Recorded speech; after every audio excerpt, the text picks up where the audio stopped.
Millions of people from all over the world have visited the New York World's Fair.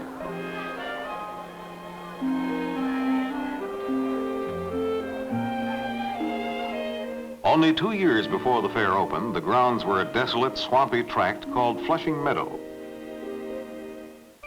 On June 21st, 1962, a group of officials gathered there on a 2.5-acre site for groundbreaking ceremonies at the future Bell System Pavilion. There were Frederick R. Keppel, AT&T Board Chairman, Eugene J. McNeely, President of AT&T, H.I. Romness, President of Western Electric, Clifton W. Phelan, President of the New York Telephone Company, Robert M. Moses, President of the New York World's Fair, and James W. Cook, AT&T Public Relations Vice President, who would supervise the entire project.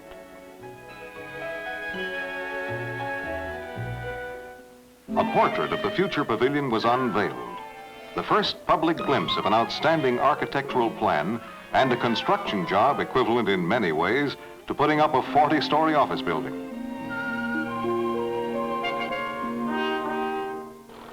Now the actual construction work begins. The deadline, April 21st, 1964, is tight considering the job to be done.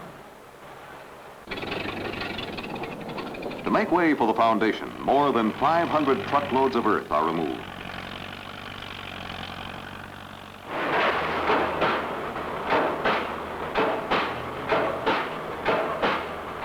"1,700 wood and steel piles are anchored deep in the ground to provide a solid footing for 2,500 tons of structural steel.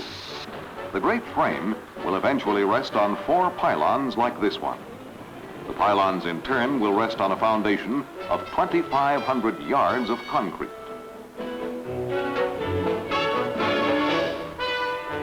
These steel men are among the first of 1,000 men of various trades who will erect the Bell Pavilion.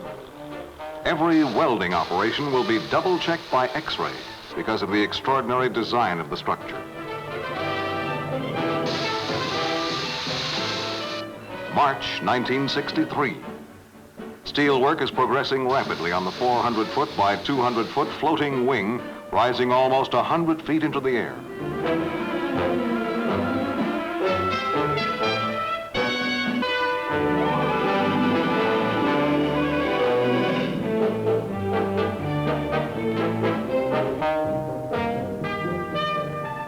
Several months later, the final shape of the structure is there, an unusual one with cantilevered wings stretching 108 feet beyond the pylon supports.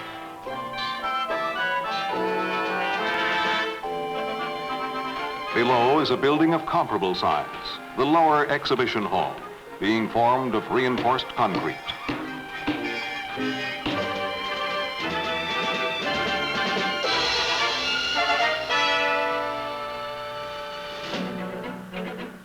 On the upper level, 2,400 feet of track will carry 1,000 spectator chairs in a continuous chain, each chair equipped with its own audio system.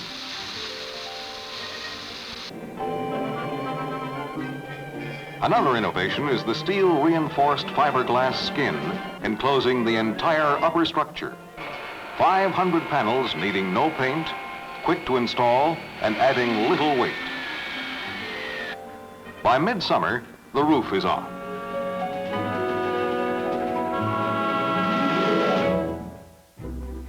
The topping off of Bell's 1-ton microwave horn antenna is a big day at the construction site.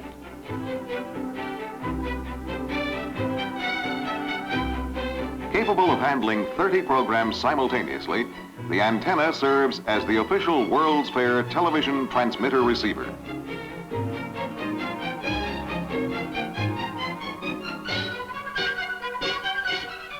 It is the first transistorized microwave system. At its base is a complete television control center. By October 1963, the pavilion's exterior is far along toward completion. Meanwhile, the fair is springing up all around the Bell site. The Unisphere, to become a permanent landmark. Travelers Pavilion. The New York State Pavilion. General Electric.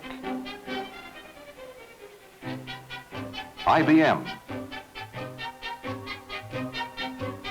the Electric Power and Light Company's Tower of Light. The Bell system was one of the first to begin, and its location proves to command the finest viewpoint on the lagoon of industry. The entire job required the nation's top talents in the fields of architecture, design, construction, scenic production, music, direction, writing, exhibits, projection, sound, and electronics. The pavilion is divided into 2 levels, each larger than a football field, 80,000 square feet of exhibit space.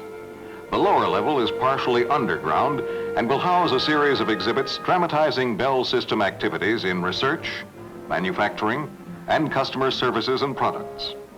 The upper level has a continuous chain of chairs designed to carry 39,000 spectators daily through a theater in which the story of communications unfolds.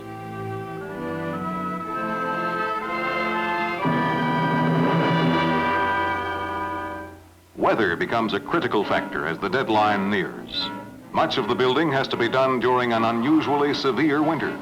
Sometimes it turns so bad, outside work comes to a near standstill.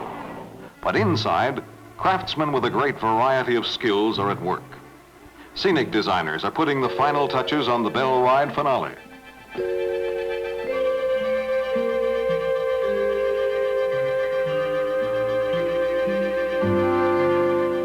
These men are wiring a globe that will demonstrate the immensely complex communications network with animated patterns of light. Backstage, 65 movie projectors, along with large numbers of lighting effects machines, make up the largest battery of visual effects equipment assembled in a single theatrical show.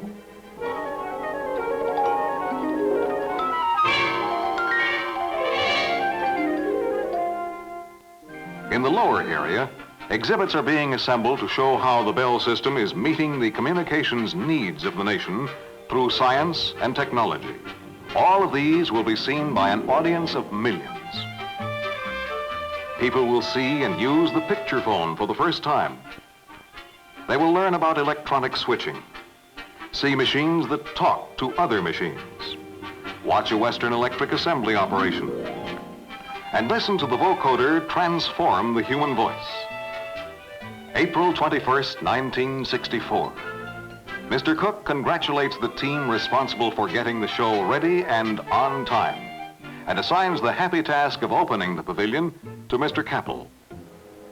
The whole operation and the demonstration here in every manner possible must be a reflection of the ingenuity and the enterprise of what I term free men and women and what they can produce in a free society.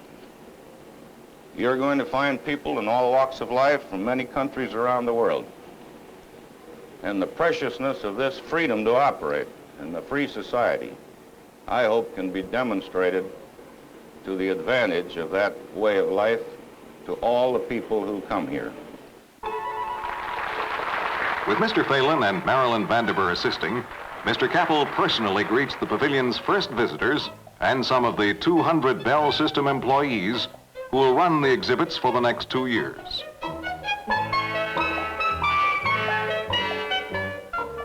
Two years in planning, 2 more in building. The Bell System Pavilion soon becomes a popular landmark at the New York World's Fair. A tribute to the lasting efforts of man to communicate with other men.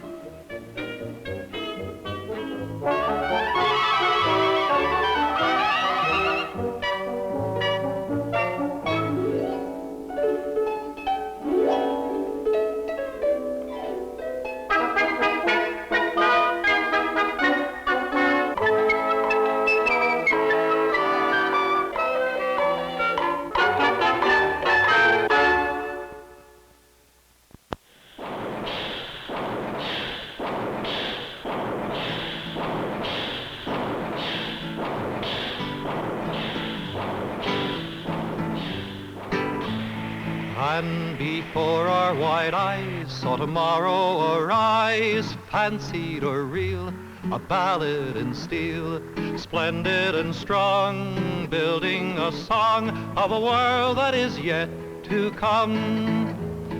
Hammered and milled, welded and drilled, rivets and nails, timber and rails, a ballad to skill, to peace and goodwill, of a world that is on the way.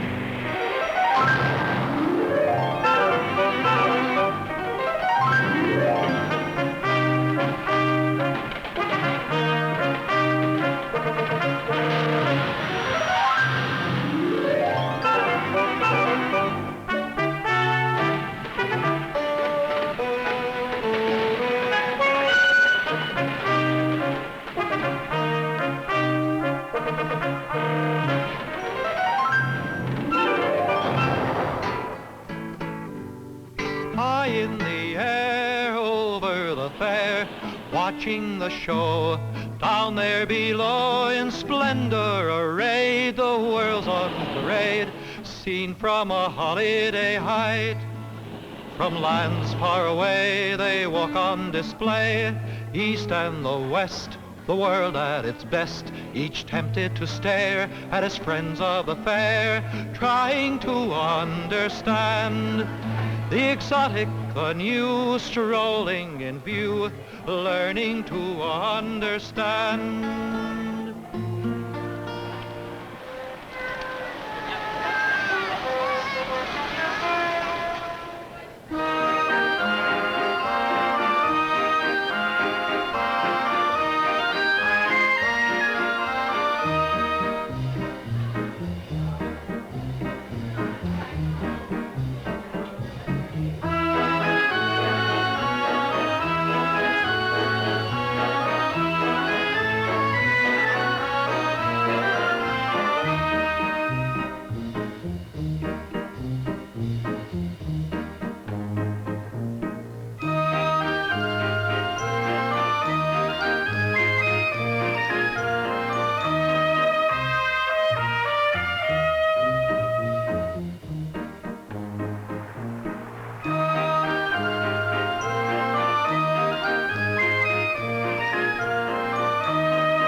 Peace through understanding, that's the motto of our fair, easily translated to any language, anywhere.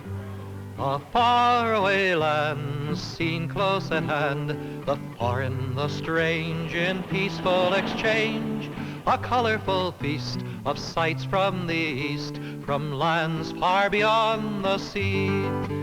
From lands where the rain beats a ceaseless refrain, where the sun at midday bakes the mud into clay, lands as ancient as man, where story began, and lands with a tale just begun. Traveling on to the lands of the dawn, where freedom is hailed to the beat of a festival drum.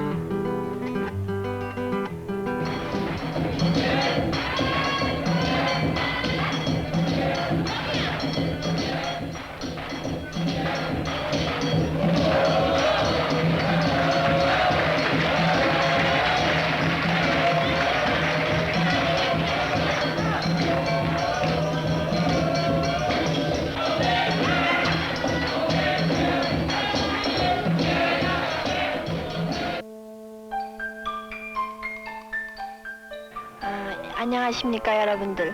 여기는 뉴욕 박람회 한국관입니다. 우리는 두 빌딩 안에 Samoa o Talofa. Pakistan Pavillion থেকে বলছি. Καλώς ήρθατε στο ελληνικό περίπτερο. 日本館に属しておりますお茶室では日本に古くから伝わるお茶の作法をご披露しております。 Bienvenido al Pabellón de España. Tenemos Välkommen till den svenska paviljongen på världsutställningen. As the blades whirl around in a windmill of sound, casting shadows upon the tools of the future below, then a slow blazing climb of the traveler in time, and a portrait of space in the moon's cratered face. Then a rise in a daze through a steel-girdered maze towards a symbol of plenty for all.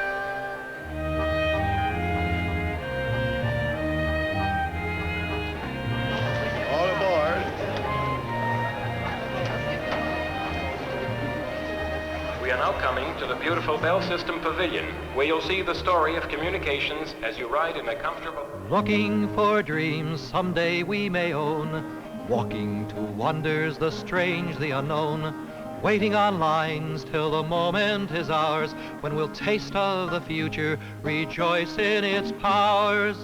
The patterns you see on these television screens are pictures of sounds. This machine is called a vocoder. It is used for analyzing a speaker's voice while he is talking. I have now adjusted the vocoder. Electronic switching is almost like magic. It will bring you telephone services never before thought possible. Someday, people may want to see as well as talk over the telephone. What we are doing here is trying out one model of a picture phone, a new dimension in telephoning. In a place where electronic wonders abound, a marriage of sight to the drama of sound, a wonderful coupling of vision and speech, then a ride to the future and the past within reach. And now all are welcome on the Bell System ride. You know, this ride you're taking never ends. At least the story it tells never ends. It's the story of man against time and distance, the never-ending human adventure of man's need to communicate. The story is a search for secrets buried deep in nature long before time, secrets magical enough to make mountains, deserts, oceans vanish. But only a moment ago, as nature tells time, in the ancient wilderness, the sound of man was only man's size.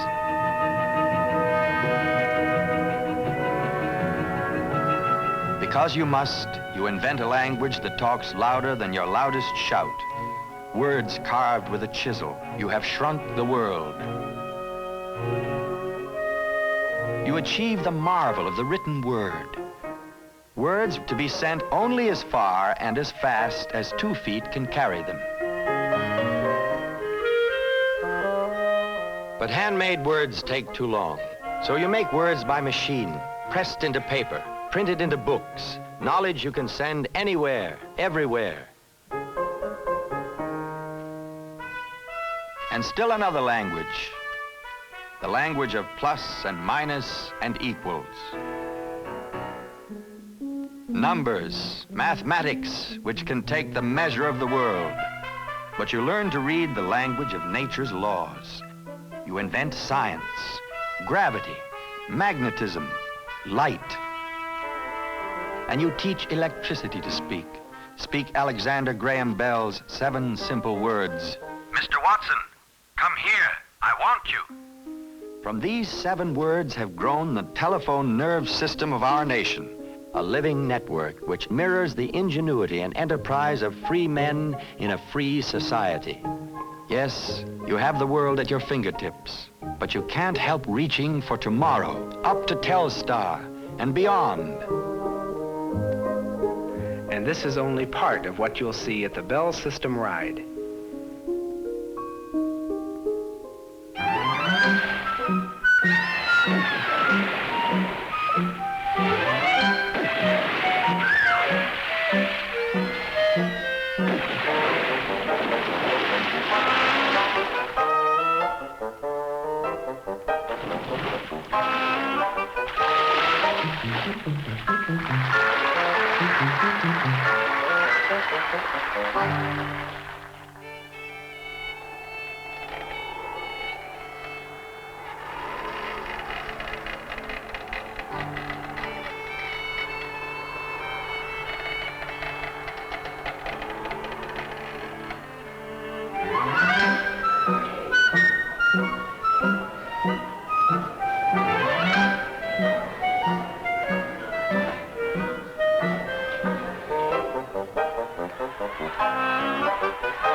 Largest, most ferocious monster of all times, Tyrannosaurus, the tyrant lizard. With his great jaws and teeth, he attacked every living creature in sight.